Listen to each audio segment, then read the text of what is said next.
Hey everybody, welcome back to my YouTube channel, or welcome to my YouTube channel if you're new here. My name is Teri Hunter.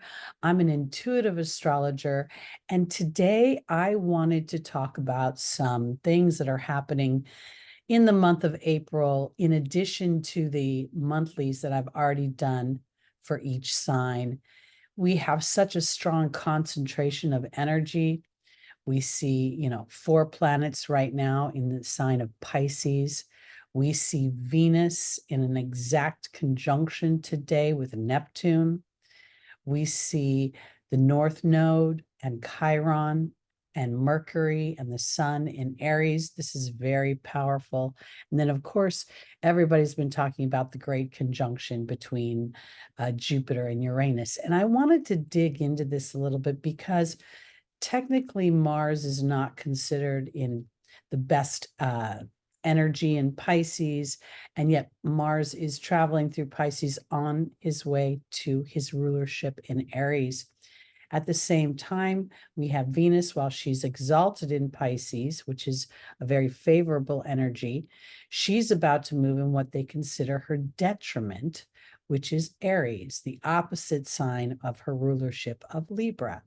And I wanted to address these archaic concepts because, Libra represents balance. And indeed, Venus moving into the sign of Aries would give her an opportunity to exercise balance between the receptive side of her energy and the intentional action side of her energy.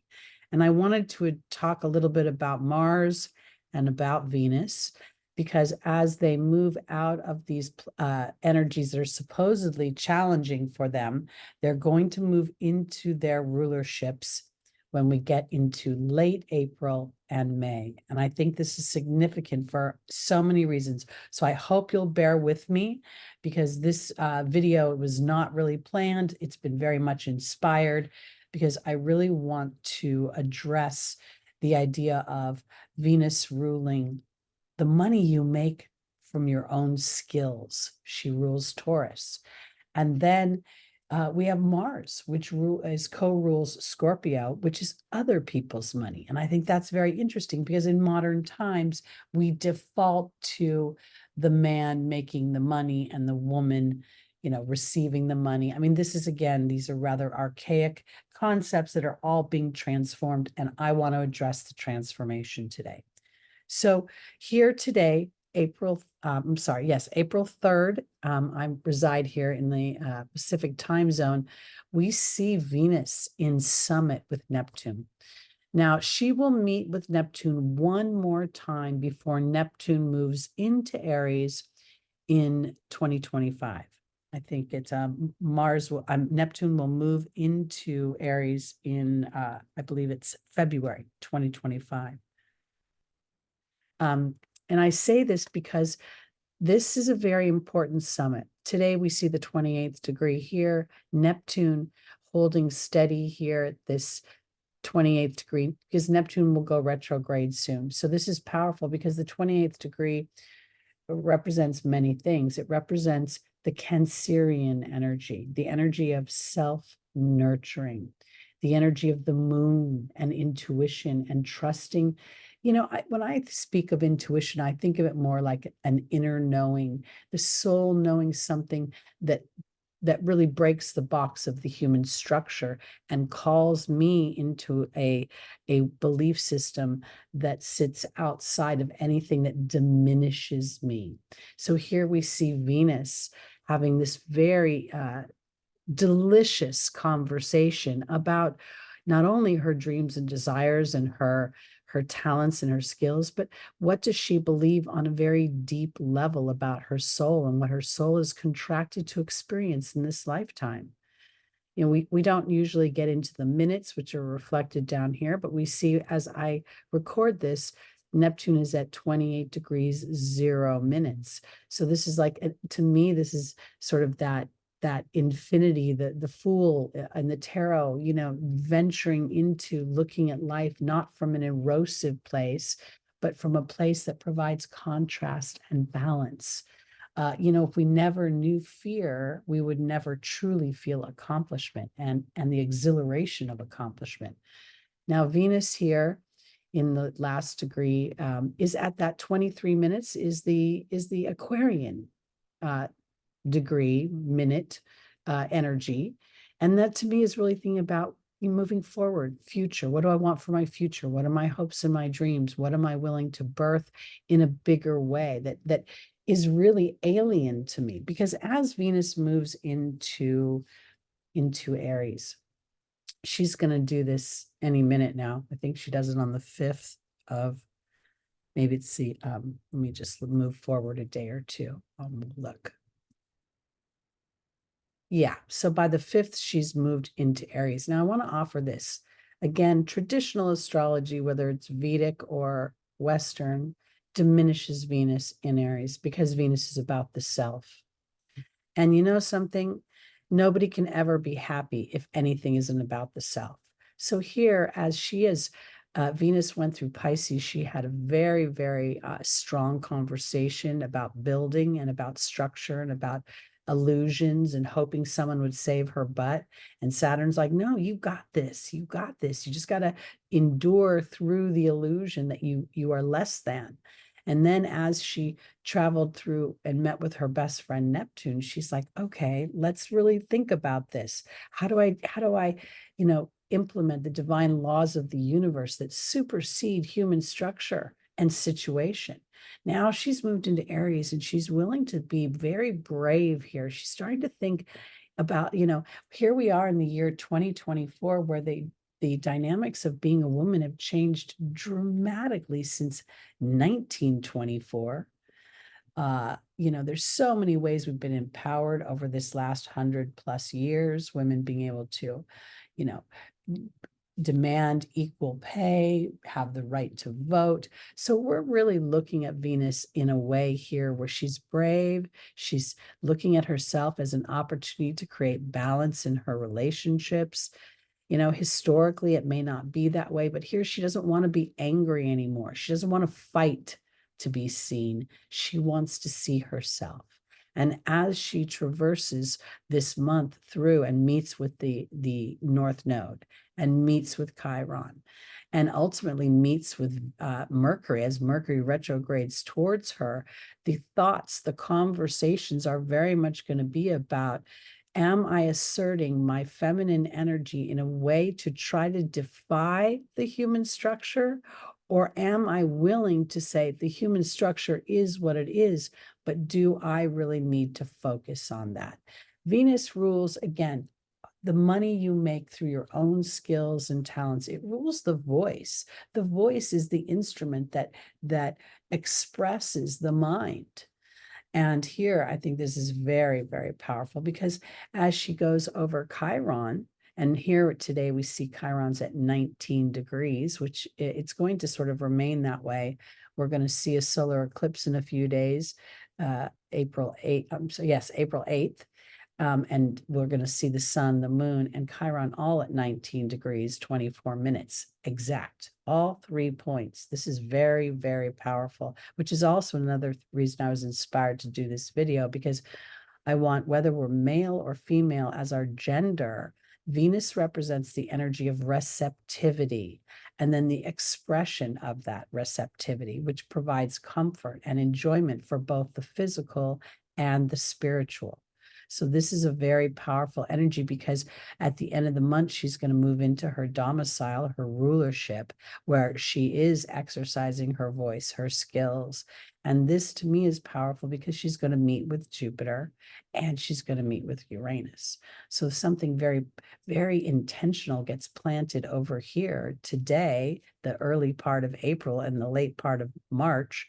And as we move forward, magic can happen. And this Mercury retrograde for me is really a review of my power. Am I expressing my power? Is my self-talk and my focus matching the experiences I want? Or am I somehow anchored into what was happening yesteryear? We see this quincunx between Saturn, the sign of history, in the house of history, making this blind side to the South Node in Libra. So this would be a deferring of the self to what is historically acceptable. Now that's being rewritten. Now let's address Mars, because right now Mars is in Pisces. You can see him over here having a conversation with Saturn. And I very much have been drawn to the idea that Mars is exalted in the sign of Capricorn, which Saturn rules. So often astrologers will say that Saturn slows things down, Mars wants to speed things up. And while all that is very well and true, it's only one very, very small dynamic of these two planets. So what we're seeing here is this Saturn sort of acting as a Yoda for Mars, encouraging Mars to really look at how his energy is expressed out into the world. Back in 2022, 2023, we saw Mars in Gemini for 7 months. And that is a very long stint. And it was really for Mars to see how Mars was thinking, how Mars was speaking, how Mars was interacting with workmates, teammates, siblings, cousins, driving through the neighborhood, walking down the street. And, Saturn in this summit is saying, do you want to be effectual, or do you just want to, pretend that, because Pisces can be very can have fantasy. So Saturn is calling forth for Mars to not remove the fog of what's happening in the outside world, but Saturn is saying to Mars, if you believe you are a co-creator of the universe, how can you take accountability and therefore be aware of your focus? Am I in anger or frustration? And then move that energy into the dynamic you want. Meaning this, yes, that may have happened to me, but do I have any influence over the changing of that historic event? So rather than focusing on the history of it, how can I focus on what I'd like to experience in the future, which is more peace of mind? Because by the end of the month, we're going to see Mars moving into his domicile. Here, Saturn and Mars are really talking about inspired action, about the ancestral pattern of the human to defer its power, because it is afraid that when bad things happen, that's where you over account for it. There's a shallow layer to looking at quote unquote bad events, aka Pluto over here, mucking things up. Now, Pluto is going to go retrograde in the beginning of May. And this is again powerful because Pluto is going to get up to about 2 degrees of Aquarius before it goes retrograde and then dips its toe back into Capricorn in September. So there's going to be another opportunity to look at history, structure, where and who and how am I getting there? And the how is not action. It goes back to Venus having the power of understanding the self as a vessel for the soul to express its desires, its wants, its enjoyment of the contrast, because especially with Venus and Aries, when she takes a dip, she gets very excited about picking herself back up and conquering the situation. And often that is not about beating my opponent, but being aware of myself and how I show up in a situation. Hence the Mercury retrograde, offering me an opportunity to look at how I'm communicating. And if I'm just communicating to get what I want to say out, or am I communicating in a way that either I want to be heard by the other, or I want to hear myself more than I want to hear the other. And when I say that, that's like giving yourself the grace to say, I don't care whether I'm right or wrong. I'm only going to care how I show up and be proud of myself in this situation. Feel like whether I win, whether I lose, whether it's a draw, I know I showed up with intention to my highest vibration. So I think all of this is so incredibly powerful. This really, traditional 12th house of Pisces is traditionally known as the house of self-undoing, the house of self-troubles, the things you make for yourself because you escape a situation or you pretend you don't see it. You draw a beautiful picture around it. So here, this is an opportunity to see the spiritual wisdom of divine disruption. And when you see something with the clarity of your soul versus the fear of your eyes, doors open. And that's what's going to happen as these planets, meaning Mars, moves into its domicile, and Venus practicing her bravery, practicing being aware of where she's resentful and if that's holding her back. Because whenever you're about to meet with Chiron, you're going to look at a wound of some kind. And then Eris here, Mars's little sister, is going to ask you to stand up for yourself, and not in a way that's like, all full of piss and vinegar. It's like the inner knowing that I don't need to convince you because I already know me on the inside. So this is all the wisdom that we have to garnish in this next month as these planets are still traversing this energy that appears to be challenging for them. Mars representing brave action, representing physical movement, representing the pioneering spirit. And Venus representing my self-worth, my ability to make money and receive money, and to speak my mind in a way that is constructive. It can be cooperative without being diminishing, because these, Mars, while it moves into its domicile, it will also meet with the North Node and Chiron before its transit is done. And then it will go into its supposed detriment in Taurus. But we'll chat about that later on. All right, I wanted to bring this up because I think this is really powerful. One other thing I want to say is that we're going to see on April 30th, that Mars is going to summit with Neptune. I bring this up in the let me go back a day. Okay, around the 28th. So I'm going to say this influence will be happening for about probably a week or so, as Mars, gets to be about, and this is a tight orb, a 1-2 degree, maybe 3-degree orb. This conversation between Mars and Neptune at the end of April, early May, is really powerful, because Mars will not meet again with Neptune until Neptune has moved into Aries in 2025. And the North Node will be in February 2025. We're going to see all three of them. We're going to see Venus, in 2025, Neptune is going to move into Aries. We are still going to have the transit of the North Node in Aries. Many things will be coming into culmination. It's almost as if the spiritual and the physical world, the material world, will meet in a way that they never have before. So the conversation that Mars is having with Neptune at the end of this month is really, really powerful. Wherever this is in your chart, look to see the houses for the landscape. For me, I'm an Aries rising. My South Node is at 3 degrees of Aries. So this is very powerful trigger for past life behavior, past life awareness, and then stepping into a version of myself that I have been nurturing and fostering and giving grace to during the journey. So I think that this is also really just, I can't begin to tell you how illuminating the energy is right now, and how much we have an opportunity to really, the energies will be polarizing as we move later and later into the 20s, the 2020s years. And we'll see many people who are married to the human structure struggle, as they validate their fears or they validate their victimhood. We see a lot of victimhood in the Pisces energy when it's out of balance. So as we move into the sign of bravery and the sign of my own voice and skills over these next few months, we are setting a tone, a harmonic tone to the universe. And this Uranus-Jupiter conjunction is supporting that long term.